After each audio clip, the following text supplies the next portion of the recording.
Hey guys, Mars Thinking here, bringing you another Dragon Ball Z Dokkan battle video, and so today we are continuing the countdown to the anniversary.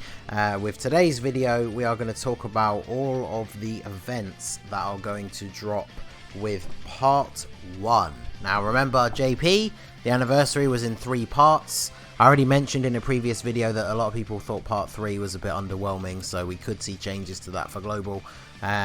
There's potential for Chain Battle and Extreme Super Battle Road to come to Global during the anniversary, so they could be put in any of the 3 parts. So you gotta remember, this is kind of like a disclaimer, I guess, to start off with, that all of this is going by the JP celebration. So if they do choose to add anything or move anything around, obviously we're not going to know about that until right before it comes out. So let's talk about the Part 1 events, and what's important to know about this as well. If we go by the release date on the JP, a load of these new events, all the ones that we're going to talk about now, these all dropped the day before the banner comes out, because if you don't know, the anniversary like officially starts on, I think, is it the Tuesday, but the banners aren't going to drop until Thursday. So the anniversary stuff should start on the 7th, but the banners don't drop until the 9th as far as I'm aware. So the good thing about that is there's a whole new load of stuff for us to do, and all of this stuff is going to give you some more stones, which obviously you can put towards your summons. So let's jump in. So the first one is the free-to-play Zamasu story event, which will eventually lead to the LR Zamasu in Goku's body. Stages of that get added. So when the event drops, there's going to be these first, I believe it's the first 5 stages. This 6th stage will not be available when the event actually drops. So obviously 5 stages, 2 difficulties, that's 10 stones right there. There's probably some, I imagine there's missions built in, yeah, for leveling him up and putting potential into him and stuff. He doesn't use his own orbs, so you will have to use red potential orbs, but you do get a load back. And, you know, he awakens into a free-to-play LR, so he's definitely worth it. So this is the Zamasu that you farm from the event. And then the medals that you can get from the later stage. Like you can see, this is all going by the dates, right? So 29th of January, then we awaken him. This is probably my favourite Zamasu card art in the game. I think it looks really cool.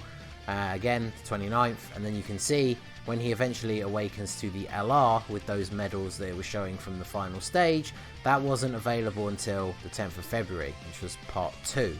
So this is as far as we're going to be able to get this Zamasu, but you are going to be able to do this as soon as the event comes out. I mean, he's not great. He's definitely not even like the best base Zamasu in the game, just because the AGL one is so good. But he's a pretty solid enough unit, and you are of course building towards the LR. So what you want to do is you want to farm up your main copy of this guy, make sure he's locked down, open up his 4 paths, get him to SA10, then you want to get a second copy of this guy, farmed up to SA10, and then awaken him to this form, and then you want a third one farmed up to Super Attack 5 and awaken him to this form, ready for the final stage of the event that you can see here. This will get added with Part 2. Then you're going to have to farm a ton of these medals, yeah, 150 technically, to awaken all 3 of them to the LR, because then you can feed 2 of them together to make him Super Attack 20, and then you've got your spare Super Attack 5 one in Part 3. You can see here it was another 11 days later. Part 3, he gets an Easy A, which then makes his max Super Attack level 25. So once you've Easy A'd him, you can feed in that other LR that you've got as Super Attack 5. And there you go, he is Super Attack 25. Now obviously I mentioned this previously in the video about these new units, but that is one of the advantages of Global, is the fact that we know that that's going to happen. So you need to farm up those 3 copies, a 10 with all paths unlocked, he's your main one, then another 10, and then an SA5 one. So we know in advance to do that. And then yeah, there's a bunch of stones there, a couple there as well. So you get about 16 from that event. Although actually no, this one is for when he comes out later. So you get 1 for Dokkan awakening him, and then yeah, we can't Dokkan awaken him straight away. So you're going to get about 13 stones out of that. So that's cool. Then we go on to the 3 Saiyans driven by fate. I think this one's kind of interesting because obviously it's themed around the movie, but there is no Kid Goku card. Kid Goku is not part of the event at all. Yeah, you fight Kid Raditz, who is shown here having his own card, which is so far unobtainable. But the Kid Goku's not involved in the event whatsoever. But again, These first 3 stages will be available straight away, so you can farm up the 2 cards, and they have their own orbs, so you can rainbow them. And then these 2 stages will not be available straight away. So this is the Kid Broly card that you farm up, and as you can see, came out when the start of the anniversary, and then Awakens with those medals from the extra stage wasn't available until part 2. So we're only going to get the base form versions, well, the base SSRs, I guess they're all in base form, but the base SSR versions, they're not really anything too great, like even for free-to-play units, nothing to really be excited about, but obviously that's not the point. Eventually with part 2 they will awaken, and then they also get Easy A's with their own Extreme Z area as well, but we'll talk about all of that stuff as and when we get to it. So that's another event that's gonna, at least when it drops on the first day, that's another 5 stones, and then there's probably missions, yeah, for at least getting them up to level 10. So there's a few more missions involved there as well, and obviously you want to get these guys, one up to SA 10 and then a spare one up to 5 for when they do eventually Easy A. It's better to just have all of that stuff ready to go, because then as soon as you've got that like last medal you need for the Easy A, you can just feed in the other copy straight away and then you're good to go. You don't want to do the Easy A and then have to go off and farm another copy up to 5 and farm all the Awakening medals again. You just want that all to be ready to go. So, and then that gives you these 2 guys ready for them to awaken. So then the next one is this Frieza event. So the Frieza Force Enrollment Exam. So this one seems to be basically like the punching bag event, except instead of punching bags they're actually Frieza soldiers. But just like the punching bag, there's an enemy of each typing. And now what's interesting, so a new stage will be released every day during the first 5 days of the event. So day 1, when all the stuff drops, only this one will be available, Movie Heroes. So no stamina, no items. So it's like the original 3 stages, which I know a lot of people haven't completed yet because they're pretty hard without the exact specific units. I think some, like, to do some of the colours, you have to have the, like, LR rainbows and stuff. I haven't even finished the highest score on the no item ones. But what makes this a little bit easier is each stage is weak to a certain category which will deal extra damage. So as you can see, stage 1 was Movie Heroes. And obviously you get the special friends, the nukers. You still want to bring a nuking lead. Movie Heroes, I'm pretty sure, yes, Gumku is on there, who is kind of a nuker himself, so he would probably be one of the best units. I'm going to do a separate video talking about the best units. I don't want to start, like, wildly speculating now, but, so Movie Heroes is the first one. I'm guessing all of these are exactly the same, yeah. So, clearing the stage 5 times, I don't know why you would do that. You have to get the tickets, but I guess, like, if you don't find the right strategy, you might have to do it multiple times. But if you do it all in one go, then you won't need to do it anymore. But the highest one is 55.55 million. So I haven't gone back and watched any videos from people doing it on JP, because obviously I want to see it for myself up close on global. So I don't know how much that of a bonus it gives you for using the characters of the right typing. Like, do you even need to use nukers? Is the bonus going to be that good? Like, for example, if we have the double Frieza leads for AGL nuking, can we just put blue Gogeta and get a whole bunch of blue orbs and then he's going to do 55 million damage? It's hard to say without actually seeing the event. So again, like with a lot of the events in this video is just to break down the events that we are getting, and then I will do separate videos for each of them. So obviously if one of these stages is getting added every day, I will try and do the 55 million on each one each day as it comes out, because I'm probably going to be putting up a good like 2 or 3 videos per day during the anniversary, because I booked the whole time off work. There's tons of content, so obviously be prepared for strategies for that at a later date. But each one of those is going to give you a few stones in total. It's not a huge amount, but I mean there's 5 stages, so you can't really complain. As well as a bunch of Zenny and some free Kais, which, bear in mind, again, we're in a celebration that is building up towards potentially all of us pulling multiple LRs. So having some free Kais is never a bad thing. So, plus I also think it's funny that it's basically the punching bag event, but the punching bags are literally people. It is literally the Frieza soldiers are being our punching bags, like they are in pretty much any Dragon Ball game, because they're always fodder. So, it's pretty funny. So the next one is, we talked about this in yesterday's video about the skill orbs. If you haven't seen that video, it should come up at the end anyway, because it normally links the previous video as one of the suggested. Make sure you check that out so you don't make mistakes with the equipment stuff. I keep calling it equipment because that's what people called it when it first came out on JP. But the skill orbs, just like the hidden potential system, you do not want to be making mistakes using these. But this, of course, does drop with part 1, so I thought I'd bring it up here just in case. If you want to know more about the skill orbs, make sure you check out that video that I did yesterday if you have not seen it already. So then we go on to Boss Rush. So we're here, Boss Rush 10. As you can see, it says JP only. This is the last one we have on Global, where you start with Boo. I know that for a fact because I used to do showcases on this before I figured it was a lot easier to do on Infinite Dragon Ball History. So stage 10, Super Saiyan 4 Goku, Super Saiyan 4 Vegeta, Kid Goku, Hit, and then Trunks. So assuming because it ends with Trunks, I'm guessing when we eventually get a stage 11 it will start with AGL Zamasu. But so Boss Rush, we kind of all know about Boss Rush at this point.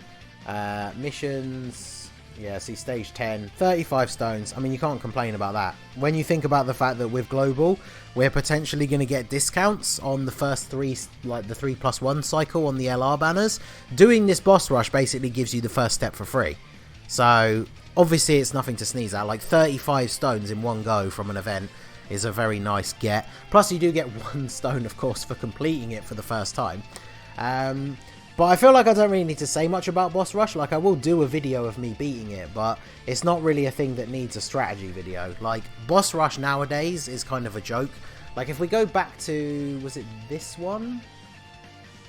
Yeah, this one. When Boss Rush first came out, like, this one was really annoying. Like, 14 fights in a row. And, like, Zamasu double super attacks. Like, some of these were pretty tricky. But obviously, as power creep went up and up and we entered the meta, I mean, you can test this out for yourself because all the Dokkan events are on, I think, already now. Try doing each one of these events and see if you can do them all with no items, which you probably can because category teams are so strong now. So it kind of makes Boss Rush pointless because if you can do them all with no items, then you can do them all back to back. That was where the challenge of Boss Rush originally came in, was that if you only had teams that could only really beat a Dokkan event if you had to use 1 or 2 items, then beating 5 Dokkan events in a row on the same pool of 8 items was actually kind of a challenge. But now every single one of these events, like, I can no item these with most of the teams that I run on a regular basis. So it's basically 35 free stones, which, I mean, no one's going to complain about that, are they? So then the next thing we have is the new stages of Infinite Dragon Ball History. Again, I'll do videos for this. I might do streams. You guys will have to let me know in the comments, in the Discord, like at me on Twitter, all that kind of stuff. I don't know whether to do all of these as videos. We probably will do some streams, but the ones that are going to get added, as you see, there are some more on JP already, is because, of course, Gogeta and Vegito, themed around the Broly movie and the future Trunks saga of Dragon Ball Super. Guess what the stages are? Dragon Ball Super Broly and the Dragon Ball Super Future Trunks saga. So the Broly one, Base Broly, God Vegeta, Wrathful Broly, God Goku, Super Broly, Golden Frieza, Super Saiyan Gogeta, and then Full Power Broly, and then Blue Gogeta. I love the fact that there's a Golden Frieza stage. It's just you beating the hell out of Golden Frieza for like an hour while Goku and Vegeta fail to do the fusion dance correctly. So Infinite Dragon Ball History is one of those ones that can be tricky. Like, I know some people had a bit of trouble with the Goku Vegeta family one because Goku and Vegeta in those respective stages are really tough. I have seen videos from the JP, like, these later stages do get really hard. I mean, if you look at some of the stuff on here, Gogeta can evade attacks. Obviously, they can't be attack lowered, defense lowered, stunned, sealed. Broly can attack everyone with AoE attacks. And you can't dodge against AGL Gogeta. That's an interesting one. So you can't bring any of the sort of crazy dodging units. I mean, units I think like STR, LR, UI, Goku, it's probably still going to be good here because by the time you get to Gogeta, his passive is going to be fully maxed out. But I would imagine if he takes a super attack from Gogeta with the type disadvantage, you're probably going to be in for a bad time. But this will be an interesting one. Obviously, just like any Infinite Dragon Ball History unit event, you just want to bring a ton of units that stack defense, and then you should be fine. Again, we will do that on video. I might do a stream, because then we can do the whole like stream chat picks the team like category kind of thing, which could be interesting. And then the Trunks saga, so we've got base Trunks, base Goku Black, Rose and Zamasu is the LR as stage 3, that's pretty funny. Blue Vegeta, Blue Goku, then the new Trunks and my card that will be on the Vegito banner, Merge Zamasu, Vegito Blue, and then finally the Spirit Sword Trunks. See, he has no special ability, so I imagine he just hits like a freight train. Because yeah, can evade, can't be evaded. So Blue Vegito is the same as Blue Gogeta. Can launch 2 super attacks in one turn and can heal, so he'll be pretty fun. And then yeah, Trunks and Zamasu can stun you as well with their super. So these 2 stages again could be a little bit challenging, but if you follow that typical Infinite Dragon Ball history sort of strat of bringing the defense stacking units as a majority of the units on your team, you shouldn't have too much of an issue. So there you go, that is all the events that are going to be dropping with part 1. Those should all drop on the 7th. And yeah, a lot of nice stuff to do. Obviously people are chomping at the bit for those banners. I'm in the same boat, but at least this gives us something new to do, because obviously in these countdown days, I know a bunch of us are grinding the world tournament. You're welcome, guys. I took the however long this is, 15-minute or so break from grinding the world tournament to record this video. But yeah, other than the world tournament, there hasn't really been a lot of content during the countdown. So I know people are desperate for stuff to do, so it's nice that we're going to have a bunch of these events to do before the banner comes out, and then of course get some extra stones as well. Because yeah, you do get a whole bunch of stones for beating it the first time, because you get stones for beating each stage. Oh, and then of course you get, just like the Goku and Vegeta one, there are missions for particular teams. So for this one, if you can beat the whole team with the whole event with 3 Patara and 3 Time Travelers, or obviously any mix thereof, you can get an extra couple of stones. And then the Broly one, I'm pretty sure, is a similar thing with, I'm guessing it's movie heroes. Oh yeah, it's movie heroes and movie bosses. So this is an interesting one, because it's actually quite tough to do both of those at the same time. So I might have to see if we can make a team build that can actually do both of those missions at the same time. That'd be pretty awesome. Let me know what kind of team you think we'd be able to run for that in the comments down below. So there you go. There's all the events to expect coming with part 1. Very hyped for all of this. Let me know which of these things you are the most excited about. I know people are probably most excited for the banners, but in terms of the events that are dropping at the start, let me know which one you are excited for the most. So that is going to be it for the video, guys. This has been the Masked Ningen. Smash that like button, subscribe to the channel if you are new. You can follow me on Twitch or join my Discord. The link is in the description below. And I will see you all again soon. Have a good one.